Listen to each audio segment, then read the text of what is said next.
Hello, everybody, and welcome to today's presentation, Resist, Knowing Your Rights During a Protest. My name is Chris Miner, for anyone that may not know it.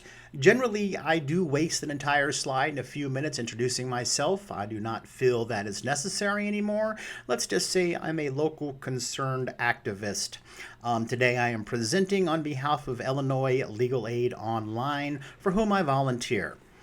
I've been doing presentations on knowing your rights with dealing with police, but with the current state of affairs, I think that the facts provided in this presentation are very relevant and very necessary. So let us begin. I should give you two disclaimers before I really get into this. First of all, I'm not a lawyer. I can't give you legal advice. All I can do is give you legal information and legal facts. And this means that I have to really stick to the point, which leads to my second disclaimer. I'm going to be doing a lot of reading directly off of my slides. Because of the legal advice threshold, I have to be very careful of what I say so I don't cross that line. Also, to go along with that, these slides are very text intensive. There's a lot of really good information here. And because they're so text intensive, I will be posting them in the comments section once I'm done presenting. So yes, you will have access to these slides. So this all starts off with the Constitution and freedom of speech. Now, what exactly is freedom of speech? It shows up in the First Amendment. The first 10 amendments are the Bill of Rights, which basically give all of us people protections against the government. So the wording is, Congress shall make no law respecting an establishment of religion, or prohibiting the free exercise thereof, or abridging the freedom of speech or of the press, or the right of the people peaceably to assemble and to petition the government for a redress of grievances. Now, as you see highlighted is the important part in what we're talking about today, the right of the people peaceably to assemble. So we all have the right to free speech, and when it comes to assembly, these rights include the right to protest, to occupy public space, and while doing that, to demonstrate, such as taking part in a rally or a march. They're also a little less conventional and a little less sexy means of protesting, which are completely valid and important. You can donate to groups and political candidates and get together with other people to talk about issues. The bottom one there is something huge that's going on in our community. So many great Zoom meetings talking about how to organize and how to address things. So keep in mind, those are all covered by your First Amendment protections. Bang, here it is. We run into our first wall of text. Again, I apologize again, but there's just so much importance to these words that I had to use them all. Know that your rights are always strongest in traditional public forums, public spaces, streets, sidewalks, and parks. You can also occupy legally other spaces which are public, like plazas or in front of government buildings. But remember, if you are protesting and occupying space at a public building, you need to leave access to the door and do your best not to interfere with what the property was designed for. If you do that, you're setting yourself up for police intervention, and that's what we're trying to avoid here. Next, instead of public space, let's talk about private property and private space. The owner of any private space can set the rules for speech on their property. I mean, that's their property, it's their say. But the government may not restrict your speech if it is taking place on your own property, your public property, or with the consent of the property owner. So basically, always know your environment, and if you're on public or private space, and if you're on private property, make sure that you confer with the owner of that property before protesting there. More words, more good information, so I'm gonna read it. So first, counter-protesters also have speech rights. Now, I know they can be annoying when Turning Point shows up or some other racist group, but they're allowed to be there. But keep in mind, police must treat protesters and the counter-protesters equally. And also, they can keep the groups somewhat separated, especially if they're antagonizing each other, but they must be able to see and hear each other, or else that would defeat the entire purpose of a protest and a counter-protest. When you lawfully present in public space, you have the right to photograph anything in plain view. We'll go over this a little later. On public property, you can cover everything. On private property, the owner gets to set the rules. And next, and lastly in this section, you do not need a permit to march in the streets or on the sidewalks. You can do that as you'd like, but you can't obstruct car or pedestrian traffic, which means if you're going to be protesting in streets, you are definitely going to want a permit. If you don't have a permit, police officers can ask you to move to the side of the street or sidewalk to let others pass. Now, despite the rights you have and despite how things should be, we know that things don't always go as they should be. I mean, unarmed black men shouldn't be killed by police, but they do, and that's what this is all about. So if you feel your rights have been violated, first, I battled leaving this in the slide because I don't know how realistic it is, but in a situation of a protest, if you are violated, you're going to be hyped up. But do your best to keep under control and write down, memorize anything you can. The officer's name, the officer's badge number, the patrol card numbers. And here's a big factor, the agency they work for. With many of the protests getting very large, you might have local police, state police, you might have federal agents, you could have many different agencies. So try to pay attention to the uniform they're wearing and who they're with. Get contact information for witnesses. We're going to brush on filming here in a couple slides, and filming is huge. If you see the interaction being filmed, tell them your name, get their name, tell them how to find you, give them your Facebook address, something. Because if you can't access the filming doesn't help you. Afterwards, take photographs of any injuries. This is pretty standard when it comes to filing lawsuits, but yes, you are going to want proof if you were injured. Once you have all this information, you can file a written complaint with the agency's IA division or a civilian complaint board. Now, it's always a weird situation when you're asking the police to investigate the police. But it's one route you can take. Regardless, if you have the video, post the video, make sure everybody sees it. So the protesters, they've done a great job of organizing. Everything is going swell. But for some reason, the police show up, and guess what? They want you to disperse. They want this over. They do not want your show of power. So what do you do? When can they do it? So shutting down a protest through a dispersal order must be their last resort.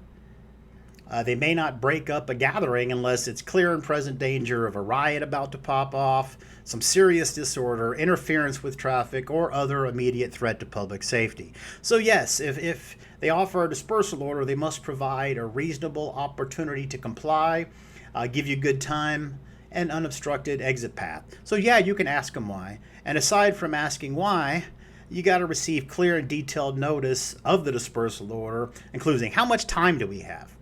Do we have to leave this second, or is there going to be some kind of curfew imposed? Tell us. We want information. Also, the consequences of failing to disperse.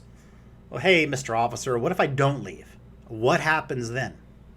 And what clear exit route they can follow before they may be arrested or charged with a crime. How am I supposed to get out of here, Mr. Officer? There's 10,000 people here. I'm in the middle. You have a barricade. How am I supposed to get out of here? These are all legitimate questions well within your rights to ask. Now we get to some good stuff. Taking pictures or video during a protest.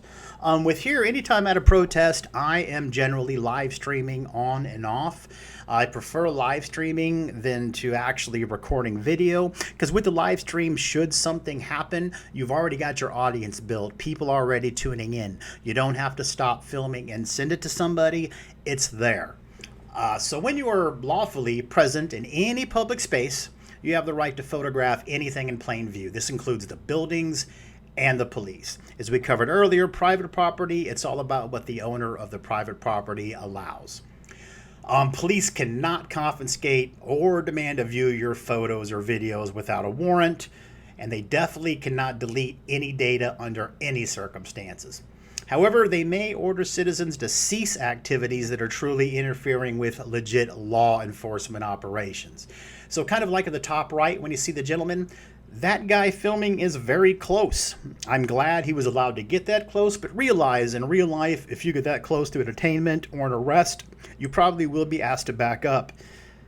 I suggest you do so, but that is on you. You do have the right to record it, but if you get in there, you're putting yourself at risk. And if you are videotaping or videoing, just be aware there is important legal distinction between visual and audio. This is too deep, and to be honest, my knowledge of it is so limited that I don't really want to get into it. Just know that some states have tried to regulate wiretapping laws. Illinois' law is really ambiguous and awkward. That's why I'm not going to get into it as well as I would like to. Perhaps something that I can come back to later. So, what if I am stopped or detained by police for filming? So always remain calm and never physically resist. That should be standard. And remember, as I say often, you're going to be hyped generally. You're already out there with a bunch of your people protesting the police, and now the people you're basically protesting are messing with you. But remember, they cannot detain you without a reasonable suspicion that you have done or are about to commit a crime or in the process of doing so.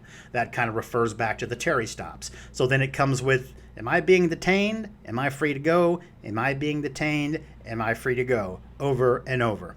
If you're stopped, ask the officer if you're free to leave, just like I said. And if they do say yes, calmly walk away. Don't get loud. Don't get mouthy. It's pointless. You're not going to win this confrontation. And we've seen how police can escalate really quickly. Lastly, if you are detained, ask the officer what crime exactly you're suspected of committing. And then, if needed, just remind that officer that I can take pictures. It's part of my First Amendment rights, and it does not constitute reasonable suspicion of criminal activity, except the possible criminal activity that the police officer might be being recorded doing. All right, here we go, back to some walls of text. So I got 3 slides left here, so bear with me. Honesty, this is just a summary of most of what I've said and a little clarification. So if stopped by the police while protesting, remember, stay calm. I can't emphasize that much. Make sure you keep your hands visible. We know how some police officers can react if they believe that you're going for something. Don't argue, resist, or obstruct, even if you believe they are violating your rights. And just point out you're not disrupting anyone else's activity, and the First Amendment protects your actions right here and right now. Am I free to leave? Am I being detained? Am I free to leave? Am I being detained? If the officer says you are free to leave, do exactly that. Don't leave the protest. Just leave that immediate area and get away from that police officer. Now, if you are under arrest, you do have a complete right to ask why. Otherwise, say you wish to remain silent and ask for a lawyer. No, I want to exercise my right to remain silent. I have nothing to say. I want my lawyer. I have nothing to say. I want my lawyer. I have nothing to say. I want my lawyer. You always have the right to make a local phone call if you are arrested. And if you're calling your lawyer, police are not allowed to listen. They can't sit across from you. They can't third-party eavesdrop. They just can't listen if you're calling your lawyer. Now, if you're calling your mom or a family member or a friend to come try to get you out, they can listen, and they will. Also, you never have to consent to a search of yourself or your belongings, but if you do decide to, it can affect you in court later. So don't do it. Don't give in. Just know I do not consent to a search. I do not consent to a search. I do not consent. But police may pat you down, your clothing, if they suspect you have a weapon, and may search you after an arrest. The pat down they're allowed to legally do is very simple. It's not going in your pockets. It's not checking your waistband. It's basically checking you for a firearm, a knife, or some other kind of weapon. Now, if they arrest you, well, then you are open to search without your consent. Lastly, police officers may not confiscate or demand to view your pictures or videos without a warrant, and they definitely, as we said before, cannot delete any of your data. However, they may order citizens to cease activities if you're really interfering with illegitimate law enforcement. That's all up to the discretion of the officer, so it's best to be careful because, as we've seen with the entire reason these protests are exploding, the police officers often do not do their job by the book and often ignore the rights of citizens. It's unacceptable, but it's real. And with all my presentations, while I hope to inform you, the end goal is to have you walk away from interaction with the police without being arrested or without being hurt. So that's a wrap. there you have it. Hopefully, you learned some information that you can pass on as well as use yourself. Feel free to share the slides or this presentation with anyone you happen to feel should know this stuff. I will leave this up for about 24 to 48 hours. Then I will pull it down. It will circulate on my other sites, A Way In, my non-for-profit, as well as Time Scholars, my student organization. And just spread the word. Protesting can be effective, and hopefully it will, because the world needs change. The police need to stop their disproportionate target and killing of unarmed black men. That's just how it has to be. So anyway, know your rights, protest smart, protest safe. Thank you.